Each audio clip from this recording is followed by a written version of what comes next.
सबसे शर्म की बात यह है कि शिक्षा मंत्री जी इस देश के लाखों लाख करोड़ों युवाओं के सपनों को धराशायी करते हुए ये कहते हैं कि थोड़ी बहुत भूल चूक हुई है, बजाय इसके कि उस ठग एजेंसी को जो पिछले 7 साल में 70 से ऊपर बड़े पेपर लीक और घोटाले कर चुकी है उसको जिम्मेदार ठहराया जाए, उसको भंग किया जाए और इस देश के लाखों लाख जो छात्र हैं उनको न्याय दिलाया जाए।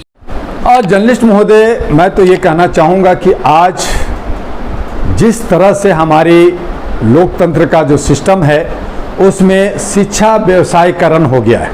सभी व्यवसाय बिजनेस कर रहे हैं, धंधा कर रहे हैं। इस पे बड़े बड़े कोचिंग जिसमें करोड़ों रुपया लग रहा है सेंट्रल बनाने में, लोगों को लूटने लुटाने में, जिस तरह से स्वास्थ्य में लूटे उसी तरह से शिक्षा में लूट रहे हैं। तो ये लूटने की जो क्रिया है वो पैसा जो करोड़ों रुपया खर्च करता है कौन करता है? जो भ्रष्टाचार से पैसा लाया है, जो नेता के पास है, जो कॉर्पोरेट के पास है, जो ब्यूरोक्रेट के पास है, जुडिशियल लोगों के पास है, जो बड़े जजेज लोग हैं, उनके बच्चे, वो बच्चे जो है मॉडलिंग करते हैं, डांस करते हैं, लव लवाटा करते हैं, पढ़ाई तो करते नहीं। अब उनको डॉक्टर बनना है, उनको इंजीनियर और IAS IPS बनना है, तो कैसे बनेंगे? तो ये सारे व्यवस्था के अंदर जो VIP लोग हैं और जो ये कोचिंग वाले लोग हैं, पैसा लेके देके उनको जो है किसी को डॉक्टर नीट पास कराया जा रहा है, किसी को UPS में डायरेक्ट जो है IAS बनाया जा रहा है, किसी को पुलिस बनाया जा रहा है। तो ये देश का जो हमारा क्रीम जो बच्चे हैं, जो पढ़ने वाले हैं, जो ईमानदार हैं, वो बच्चे ईमानदारी से पढ़ना चाहते हैं, ईमानदारी से IAS और डॉक्टर इंजीनियर बनना चाहते हैं, उनका सपना चकनाचूर होता है, उनके कम नंबर कर दिए जाते हैं और चोर को ज्यादा नंबर कर दिए जाते हैं। नतीजा जो गरीब हैं, जो पढ़ते हैं, उनको डर नहीं है। आप 10 बार उनसे सवाल करो, 10 बार एग्जाम लो, वो देने के लिए तैयार है। लेकिन आप ईमानदारी कितना रखते हो, आप ईमानदार कितना रहते हो, ये सरकार की दायित्व बनता है, उसकी ड्यूटी बनती है। लेकिन सरकार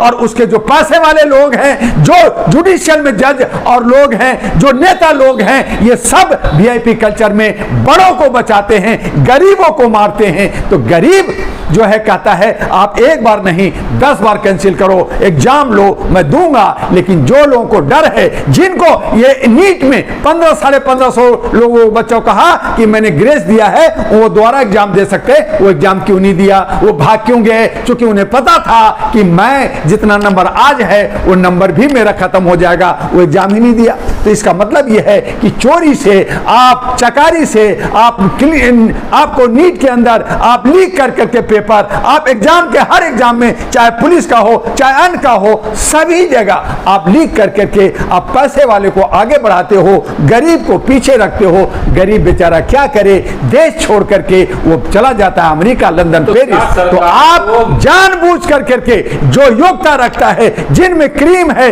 जिनके अंदर जोश और उमंग है देश को आगे ले जाने का, उसको आप मजदूर बना के विदेश चला जाता है। और जो नालायक है, जो पेट के अंदर कैंची छोड़ देता है, जो बीमार ठीक नहीं कर सकता, वो आपको भी, नेताओं को भी, जुडिशियल को भी पेट फाड़ेगा और वो उसको बीमार करेगा। ऐसे लोगों को आप बना को सीट नहीं बढ़ानी चाहिए मेडिकल कॉलेज और गवर्नमेंट के? बिल्कुल सही कह रहे जर्नलिस्ट महोदय कि सीट भी बढ़ना चाहिए, कॉलेज भी बढ़ना चाहिए और आपकी व्यवस्था इतनी चुस्त दुरुस्त होनी चाहिए कि जो बच्चा योग्यता के आधार पर आ रहा है वही बच्चे पढ़ेंगे, बाकी लोगों को रोका जाए, चाहे वो अमीर हो चाहे गरीब हो। लेकिन ये सब चूंकि डॉक्टर एक जो है एक हमारा दूसरा भगवान कहलाता है, एक हमारा प्रोफेशनल कहलाता है और उसके साथ अन्याय नहीं होना चाहिए। जनता का उसका विश्वास जुड़ा होता है, इसलिए ज्यादा कॉलेज बढ़ाएं, ज्यादा सीट बढ़ाएं और जो बच्चे हमारे 20 लाख से ज्यादा बच्चे जो विदेश में जाते हैं वो देश के अंदर पढ़ करके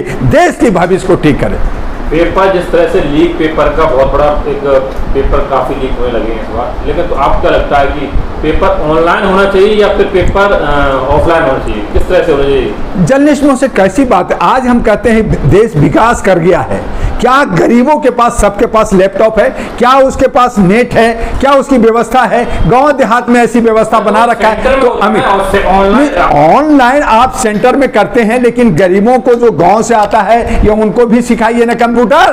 पहले कंप्यूटर सिखानी होगी। ऑफलाइन में भी आप अगर व्यवस्था चूस-बूस करते हैं, आप पारदर्शिता करते हैं, चोरी नहीं करते हैं, तो वो उसमें बुराई क्या है? आज उसी तरह से चुनाव में भी यही है कि ईवीएम हटाओ हो रहा है, लेकिन बैलेट की मांग कर रहे हैं। क्यों कर रहे हैं? क्योंकि ईवीएम में आप चोरी कर रहे हैं। तो आप जो है लैपटॉप से, कंप्यूटर से, आप हाई टेक्नोलॉजी से आप ज्यादा चोरी करते हैं बनिस्पत की जो है वो जो है मैनुअल तरीके से होता है। क्यों नहीं पेपर लीक हो रहा, क्या वजह है? वो इसलिए हो रहा है कि ये जो बड़े बड़े कोचिंग कोटा में, दिल्ली में, अन्य शहरों में जो बनाए हैं, करोड़ों रुपए जो खर्च किए हैं, ये जो प्रचार प्रसार करते हैं, टी शर्ट पहनाते हैं, छतरी देते हैं और चीजें देते हैं, बैग देते हैं, उससे प्रचार करते हैं कि मेरा कोचिंग सेंटर से इतना बच्चा, हमारा 100 जो है 1 to 10 में आ गया, 1 to 100 में आ गया, और ये डायरेक्ट एमएस में जा रहे हैं, उनका एडमिशन होगा, बड़े हॉस्पिटल में एडमिशन होगा। तो लोग पूरा का पूरा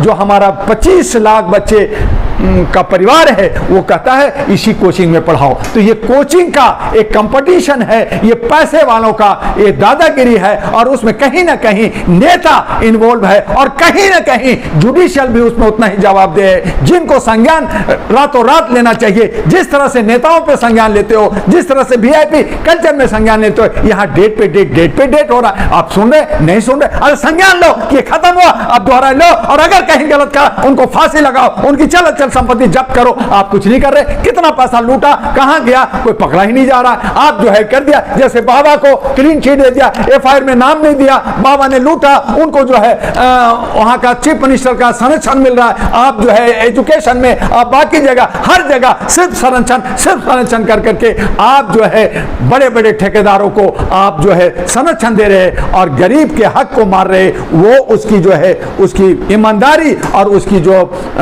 उसका जो एक प्रतिभा है उसको आप जो है डैमेज कर रहे हैं।